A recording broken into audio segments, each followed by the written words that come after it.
سلام تانا ببزلخم ويصحكم كورات تخاتاتلتنا لو معلت استسمع محزني زخونه حابريتا كاو سدة سعودي عرب اتا امسلي ترئيوا زلخم حافتنا نطافيت محبراو ميديان كوم دما ناي منفساوي اقلقلوتن تساتفي زنبرت او زحز اوان جن مويتا ترخيبا ناتبهال ايو نايزا سبزيعا موموتي مخنياتون بستفلالي حابريتاتا استفلالي تحستو ناتزرقحيوم زركو ازي انتا يمسر نزبل زرزر حابريتو ناواخم كنبلينا بتوساق دما كاب زعلت زيان كل سب إن حزنن إن جرمن زركب إتا نباريت سدة سعودي عرب زنبرت مرهاوي تسفايس كاب زعلت زيان قبل عليا زبط حافظ آمن كل سب إن جرمن إن حزنن كم زنبرة زفلتي مالتون أو حلف محور أو ميديا أو وصيا جزاي تتليمة علي 15 عامت رهيصان زسرح خو جزا بجزا ولادتي تقديماتني سلازي حجزني دمسي خونني إن ملاختي إن محل لفت زنبرت انتخون ነገር ግን ድማ ናይ መርሃዊ ተስፋይ እውን ሎሚ ዕለት ሓድሽ ሓበሬታ እናተሰምዐ እዩ እዚ ድማ እታ ወላዲታ ኣብቲ ናይ ሕጊ ቦታ ኮይና ዝተዛረበቶ ቃል እዩ እዚ ድማ ንኩሉ ሰብ እናገረመ ይርከብ ማለት እዩ መርሃዊ ተስፋይ ኣብ ትኸደሉ እዋን ገዛ ሸጥና ኢና ሊቕና እያ ስለዚ እቲ ሰሪሓቶ ዘላ ገዛ ድማ ናይ ኩላትና እዩ ዝብል ሓበሬታ እዩ እናተሰምዐ ዝርከብ እዚ እንታይ ይመስል ንዝብል ዝርዝር ሓበሬቱ ናዋኹም ክነብሊና ንመደባትና ሓድሽ ተዳኹንኩም ሳብስክራይብ ናውልኩም ኣባላትና ድማ ላይክ ሼር ናውልኩም ንምክትታልና ሓቢርኩም ናጽንሑ ሎሚ ዕለት መሕዘኒ ዝኾነ ሓበሬታ ካብ ስደት ስዑዲ ዓረብ ኣብቲ መእተዊ ከም ዝረኣኹሞ ንኹሉ ሰብ እናገረመ ይርከብ ማለት እዩ እምበኣርከስ ፈለማ ናብቲ ንኹሉ ሰብ ኣዘራረብ ዛዕባ ጉዳይ ፈጢሩ ዝነበረን ናሕዘነ ዝነበረን ጉዳይ መርሃዊ ተስፋይ ጥልመት ገዛ በወላዲታ ስካብ ዝዓለት እዚኣ ብዙሓት ናይ ቀረባ ሰበት እውን እዛ ሰብ እዚኣ ፍትሒ ንክትረክብ ብዙሕ ፃዕርታት እናኸፈሉ እዮም ዝርከቡ ነገር ግን ድማ ብዛዕባ እቲ ጥልመታ ገዛ ኣመልኪቱ ሎሚ ዝወፀ ሓበሬታ ድማ ንኹሉ ሰብ እናገረመ ይርከብ ማለት እዩ መርሃዊ ተስፋይ ዘይፈልጥ ሰብ የለይ ኣብ ሕሉፍ ማለት እውን ኣብ ማሕበራዊ ሚድያ ወፅያ ንልዕሊ 15 ዓመት ሰሪሐ ዘጥረኽዎ ገዛ ብወላዲተይ ተጠሊመ ስለዚ ድማ ድምፂ ይኹንኒ ሓጉዝኒ እናበለት ጥርዓና ናብ ህዝቢ እናመሓላለፈት ዝነበረት እንትኸውን እዛ ሰብ እዚኣ ማለት እውን ፈለማ መኸዲኣ ወለደይ ክሓልፈሎም ዓርሰይ ክሓልፈሌላ ዝኸደት እንትኸውን ነገር ግን እዛ ሰብ እዚኣ ወለዳ ኣብዚ ሕሸ ብርኪ ድሕሪ ምብፅሕን ኣሕዋታ ኣብዚ ሕሸ ደረጃ ድሕሪ ምብፃሕ እዛ ሰብ እዚኣ ኑርኣ ክትምስርትን ሓዳራ ክትጅምርን ኣብዚ ሓሰበትሉ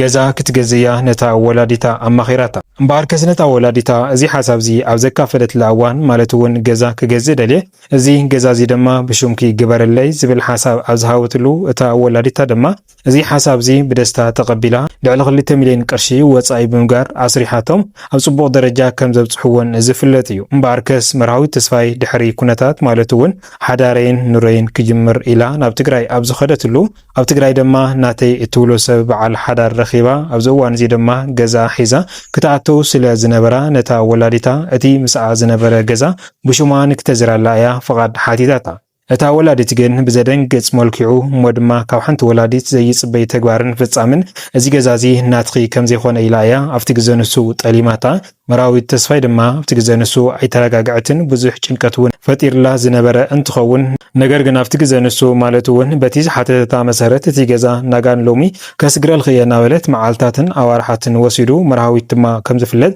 ኣብ ማሕበራዊ ሚድያ ወፅያ ፀገማ ከም ዝተዛረበት ዝፍለጥ እዩ እምበኣር ከስ ድሕሪ እቲ ፀገማ ድማ ማለት እውን ማሕበራዊ ሚድያ ክትወፂ ኣይምነበረክን ብዝብል ካብቶም ኣሕዋታን ቀረባ ቤተሰብን ፈተነ ቅትለት ይበፅሓ ነይሩ እዩ እዚ ዝኹላይ ዝግበር ዘሎ ምሽጥር ግን እንድሕርዳ እቲ ገዛ ንመርሃዊት ሂብናያ ኮይና ካብቲ ገዛ ክተውፀናያ ንሕና ድማ መኖርያ የብልና ዝብል ምሽጥር ዝተተሓዘ እንትኸውን ነገር ግን መርሃዊት ድሕሪ እዚ ተንኮል እዚ ምፍላጥ እቲ ገዛ ክትነብሩሉ ትኽእሉ ኢኹም ነገር ግን ብሽሞይ ኣዙርለይ ዝብል ሓሳብ እያ ኣቕሪባትሎም ማለት እዩ እምበኣር ከስ መርሃዊ ተስፋይ በቲ ዘቕረበቶ ሕተን በቲ ሰደደቶም ሽማግለን እዚ ሓሳብ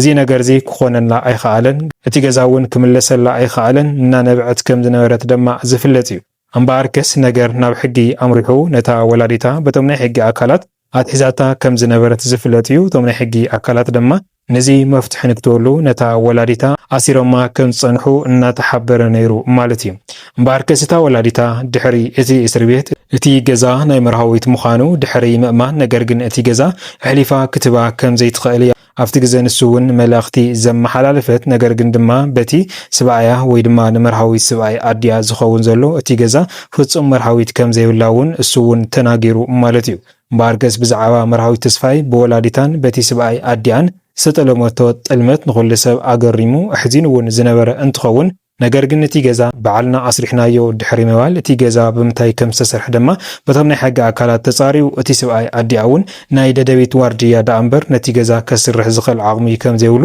ብሕጊ ተረጋጊጹ ከም ዝነበረ ዝፍለጥ እዩ። እምበኣርከስ ድሕሪ እዚ ድማ ማለት እውን እቲ ገዛ ከስርሕዎ ተዘይኽእሎም ስለዚ ናይ መርሃዊቲ ዝብል ድምዳሜ በፂሑ እታ ወላዲታ ድማ ዳግም ናብ ሕቶ ቀሪባ እያ እቲ ገዛ ናታ ምዃኑ ድሕሪ ምእማን ነገር ግን ድማ ፍርቂ ልክዕ ከም እትበኣያ ኣብቲ ግዜ ንሱ ተስማዕሚዓ ነይራ። መርሃዊት ተስፋይ ድማ ነዚ ሓሳብ እዚ ኣይተሰማምዕትልን ማለት እውን ገዛ ሙሉእ ሙሉእ ኣዝርዮ ዝብል ትርር ዝበለ ቁዋም ሒዛ ከም ዝቐረበት እውን ዝፍለጥ እዩ። እምበኣርክስ እዚን ከምዚን እናተባሃለ እስካብ ዝዓለት እዚኣ መርሃዊት ተስፋይ እናበኸየት ከም ዝነበረት ዝፍለጥ እዩ። እቶም ናይ ሕጊ ኣካላት እውን ግዜ ብምውሳድ ብዙሕ ክፈትሑላ ኣይከኣሉን። ነገር ግን ሎሚ እቶም ናይ ሕጊ ኣካላት ዘውፅዎ ሓሳብን ከምኡ ድማ እታ ወላዲታ ዝኻሰሰቶ ክስሴታ ድማ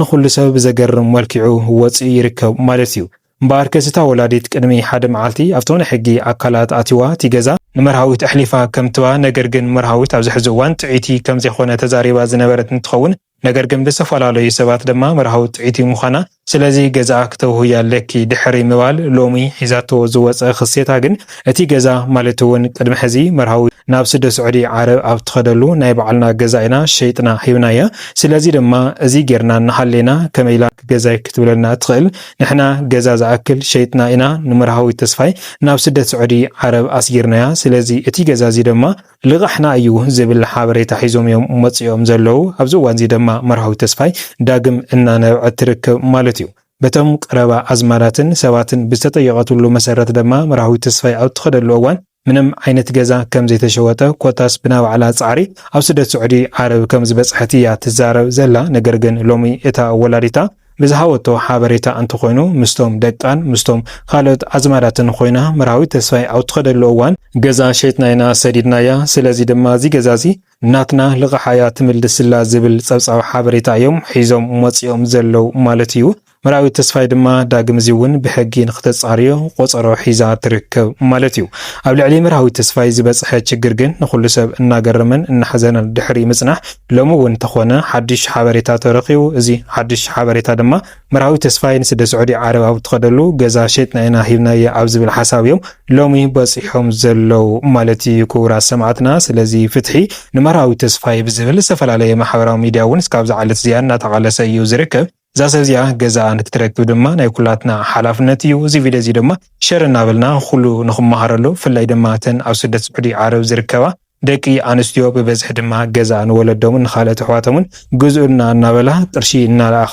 ዝነብራ ደቂ ኣንስትዮ መምሃሪ ክኸውን ስለ ዝኽእል ማለት እዩ። ብተወሳኺ ናብቲ መበል ካልኣይ ሓበሬታ ንኹሉ ሰብ እናደንገጸ ዝርከብ ድማ እዛ ኣብ ምስሊ ትሪእዋ ዘለኹም ሄለን እትበሃል ነባሪት ስደት ስዑዲ ዓረብ ዝነበረት ኣብ ማሕበራዊ ሚድያ ነጣፊትን ከምኡ ድማ ኣብ መንፈሳዊ ግልጋሎት እውን ትሳተፍ ዝነበረት እንትኸውን ሎሚ ሞሞትያ ምክንያት ዘይተፈለጠ ሞይታ ተረኺባላ ማለት እዩ። እዛ ሰብ እዚኣ ማለት እውን ኣብ ትሰርሕሉ እዋን ምስቶም ሰባት ስምምዕ ከም ዘይነበራ እዩ ሓበሬታታት እናወፀ ዝርከብ። ነገር ግን እዛ ሰብ እዚኣ ተቐቲላ ተረኺባላ መን ቀታል ግን እስካብ ሕዚ ተጻረየ ነገር የለን። እቶም ናይ ሕጊ ኣካላት ግን ሒዞሞ ከም ዘለው እቶም ኤምባሲታት እውን እናጻረይዎ ከም ዝርከቡ እዩ እናተሓበረ ዝርከብ ማለት እዩ ክቡራት ሰማዕትና። እምበኣርከስ ሎሚ ዝወናዮም ዝርዝር ሓበሬታና እዚኦም ይመስል ነይሮም። እስካብ መወዳእታ ሓቢርኩምና ጽናሕኩም ካብ ልቢ እናመስገና ኣብ ዝቕፅል መደባት እስካብ ንራኸብ ሰላም ሰናይ ንዓኹም ሰላምታይ ንዓኹም።